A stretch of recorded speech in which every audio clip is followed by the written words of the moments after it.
বিনা চিকিৎসায় রোগীর মৃত্যুর অভিযোগ কান্দি মহকুমা হাসপাতালে। চিকিৎসা গাফিলতির ফলে রোগীর মৃত্যুর অভিযোগকে কেন্দ্র করে উত্তপ্ত হল মুর্শিদাবাদ জেলা কান্দি মহকুমা হাসপাতাল। মৃতের নাম অলোক কুমার চন্দ্র, বাড়ি কান্দি পৌরসভা অন্তর্গত 2 নম্বর ওয়ার্ডে। তিনি কান্দি শহরে প্রসিদ্ধ স্বর্ণ ব্যবসায়ী ছিলেন। জানা গেছে গুরুতর অসুস্থ অবস্থায় মঙ্গলবার রাতে কান্দি মহকুমা হাসপাতালে ভর্তি করা হয়েছিল বার্নিং বিভাগে, কিন্তু রাতভর তাকে চিকিৎসা করেনি বলেই অভিযোগ পরিবারের। বুধবার সকালে বিনা চিকিৎসায় তার মৃত্যু হয় কান্দি মহকুমা হাসপাতালে।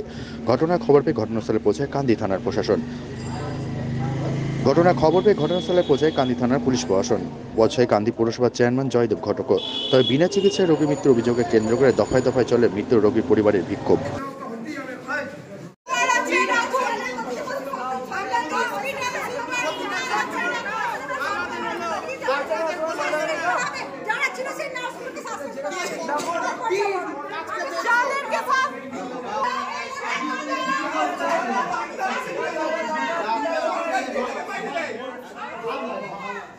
সরকার মাইনে নাই তো, সরকারের চাকরি করে সে ডাক্তার নয় কিন্তু সে গভর্নমেন্ট স্টাফ।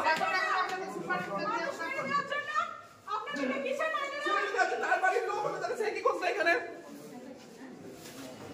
আপনারা সবাই আগে মানুষ, এটা কি আপনারা ভুলে যান?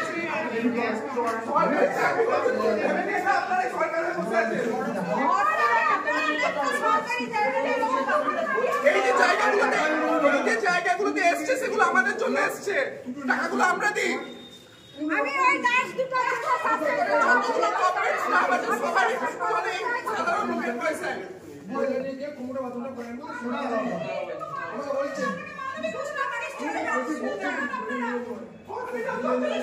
বাবা পেপার নিচ্ছিল, তারপরে জাস্ট আমি তুলি এই জায়গাটা একটু পুড়ে যায়, ঠিক আছে, কিন্তু এই জিনিসগুলো কিন্তু আমি তখন খেয়াল করিনি।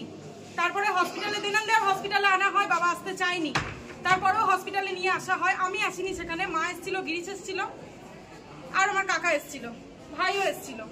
সবাই মিলে নিয়ে আসার পর কে ছিল আমি জানি না, দুজন নার্স এবং একজন মনে হয় গার্ড ছিল একজন, যারা হসপিটালে আমার মাকে অ্যালাউ করেনি। আমি জানতে চাই কোন রুলে লেখা আছে যে একটা হাজবেন্ডের কাছে একটা ওয়াইফকে থাকতে দেবে না, এবং কোন রুলে লেখা আছে যে একটা মানুষের জীবনের আগে একটা হসপিটালের কার্সি এবং একটা রুল।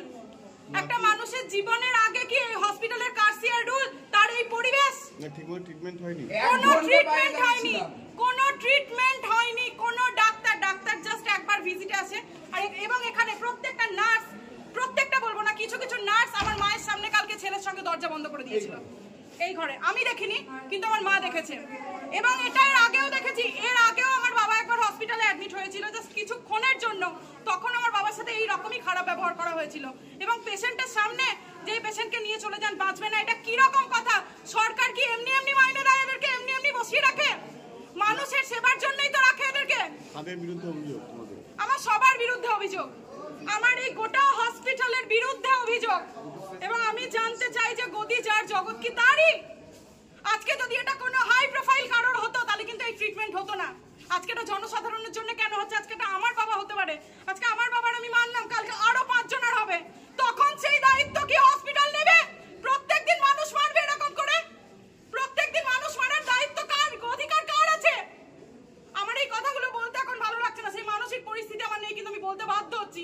আমি চাই হসপিটালের যারা ছিল তাদেরকে সাসপেন্ড করা হোক, তাদেরকে এসে সবার সামনে ক্ষমা চাওয়া হোক, তাদেরকে পুরোপুরি হসপিটাল থেকে বের করে দেওয়া হোক। আমি তবে বুঝবো যে গদি যার জগৎ তার, তবে গদির দাম দেবো, না হলে নয়, আজ থেকে আর নয়। কি নাম তোমার? অঙ্কিতা চন্দ্র।